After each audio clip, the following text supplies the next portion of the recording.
Let's go, everyone. Today, super excited to be unboxing the shirt I got from Kith in Beverly Hills. So, made a trip out to LA the other weekend. They always provide great customer service. There's a nice bag. All right, this is the, check it out. Check out their tags. This is the Kith Beverly Hills logo Crest pocket tee. So you can only, it's an exclusive to the Beverly Hills Rodeo Drive Kith. Let's check it out. Here's a tag. So this is a nice green color. Got the green version. There was a white version, but I got green because I thought it looked cooler. So it's the Kith Beverly Hills emblem up here. Nice little pocket tee here.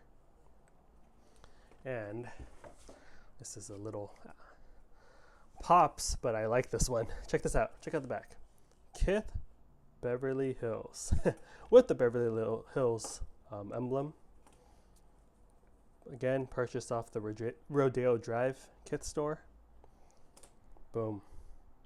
Yeah, really cool. I think it's a unique color, unique design. I think it's pretty cool that it's only sold in the Beverly Hills Rodeo Drive version of the store. And yeah, let me know what you guys think of this in the comment section below. Hope you're all doing well. Catch you for the next unboxing video. Got lots more swag, shoes, all that stuff, $10. All right, take care, everyone. Later.